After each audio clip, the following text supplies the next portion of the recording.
Ça fait plus de 10 ans que je suis développeur et aussi plus de 10 ans que je suis freelance, mais depuis quelques années, j'ai commencé à lancer mes propres logiciels, ce qu'on appelle communément des SaaS. Et parmi tous ces SaaS, j'ai lancé 6 micro-SaaS, c'est-à-dire 6 micro-logiciels.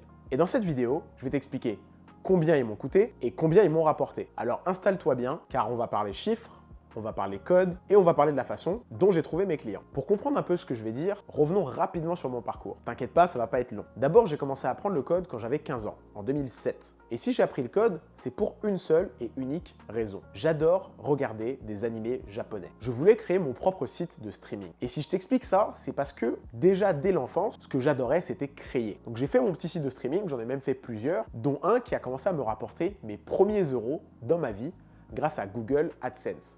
C'était pas grand chose, c'était de l'ordre de 30 euros ou 40 euros. Ce n'était pas grand chose, mais j'étais quand même très content. Par la suite, j'ai fini le lycée. J'ai eu mon bac en 2010, puis j'ai fait un bac plus 3. Durant toutes mes études et durant toute ma vie de freelance, j'ai toujours fait plein de projets personnels. Tous ces projets n'avaient aucun but lucratif. J'ai fait par exemple Foreign Rap avec des amis designers, un site sur la musique écouté dans le monde entier. Il a même été relayé par Canal+. J'ai fait une extension Chrome qui s'appelle Mustsee, une extension Chrome qui a plus de 10 000 téléchargements, relayée par Combini. Le but, c'est pas que je te lise tous les projets, mais c'est que tu comprennes que moi, ce que j'adore faire, c'est créer des choses. C'est en 2019 que j'ai commencé à faire des projets SaaS où le but, c'était de gagner de l'argent. Passons maintenant aux chiffres et à chaque projet.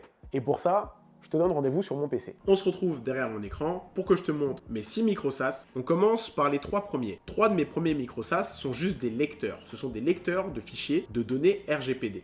Là, je vais te donner un exemple avec Maps History. Maps History, il le fait pour des données Google Maps.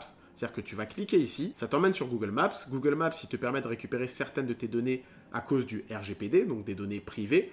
Et en fait, dans beaucoup de cas, il te les donne au format JSON. Sauf qu'en fait, un être humain normal qui n'est pas développeur ne sait pas lire du JSON. Le but, c'était que tu mettes ton zip ici, je lis les fichiers, je te montre une première info et je te demande de payer pour voir la suite. Ça, du coup, je l'ai fait 3 fois. Une fois pour Google Maps et 2 fois pour 2 autres applications. Maps History a rapporté environ 600 euros. Le tout premier lecteur a rapporté plus de 70 000 euros. J'ai mis le lien dans la description si tu veux aller voir. Et le troisième lecteur a rapporté un peu plus de 3 000 euros. Passons maintenant au quatrième micro SaaS. Miaous, c'est un micro SaaS qui est assez spécial parce que lui, il ne rapporte pas d'argent. Par contre, il rapporte de l'argent futur. Miaous, qu'est-ce que c'est? Mon ami avec qui j'ai fait les projets précédents, il a découvert que sur YouTube, quelque chose qui marchait bien, ce sont les sons d'animaux. Il voulait donc trouver un moyen de monétiser ces sons. Je lui ai donc dit qu'on pouvait faire un site où les gens pourraient télécharger ces packs de sons. Donc au début, on fait ce petit site que j'ai créé en un jour et demi. Les gens pouvaient venir télécharger les sons en payant. Au bout de quelques semaines, on voyait qu'il n'y avait aucune vente. Donc je lui ai dit qu'au lieu de demander aux gens de payer, on allait leur donner gratuitement en demandant une adresse email. Pourquoi? Parce que avoir des leads, c'est-à-dire un moyen de contact, c'est un super moyen de faire de la pub plus tard pour d'autres produits. Donc là, par exemple, sur ce produit, on sait qu'on a que des gens qui sont intéressés par les cris d'animaux et donc qui ont potentiellement un animal de compagnie. Donc ce serait très intéressant d'avoir des emails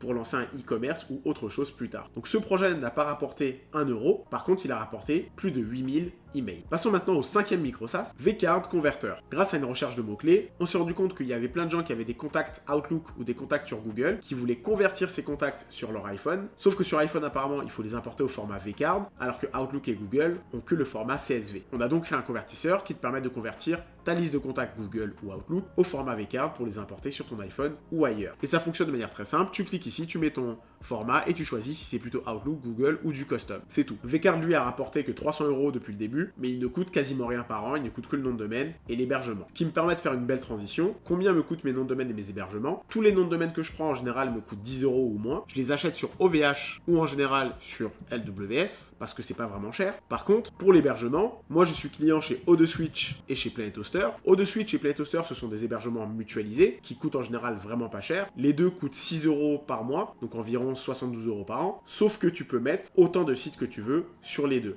Que ce soit sur O2Switch ou sur Planet Hoster, le nombre de noms de domaine que tu peux connecter est illimité. Donc tu peux avoir un serveur à 6 euros, connecter autant de domaines et de sites que tu veux. Et donc là, en général, ce que les gens se disent, c'est « Ah oui, mais la performance, vous n'êtes pas Facebook. Si votre projet grossit, vous changez de serveur. Mais pour des micro SaaS où vous ne savez pas où vous allez, rien ne sert de prendre des produits hyper chers. Tous les micro SaaS que je viens de montrer sont hébergés sur un seul et même hébergement. Seul le dernier micro SaaS qu'on va voir tout de suite, lien visuel, est sur un serveur spécifique parce qu'il a besoin de plus de performance. On voit donc le sixième micro SaaS, Lien visuel, c'est un raccourcisseur de lien, un peu comme Bitly, mais qui a comme différence qu'on peut changer l'image de prévisualisation quand on partage les liens. Celui-là, je le mets à moitié dans le micro SaaS et dans le SaaS, parce que total, j'ai bossé plus de jours dessus, environ 30 jours sur 2 ans. Il a rapporté environ 12 000 €, mais sur celui-ci, j'ai un hébergement qui coûte plus cher. Pour faire connaître tous ces micro SaaS, je n'utilise que 3 techniques. En fonction des projets, je mets en place un programme d'affiliation. Par exemple, pour lien visuel, on le voit dans la page d'accueil, je dis qu'il y a un programme d'affiliation, donc les clients de lien visuel peuvent eux-mêmes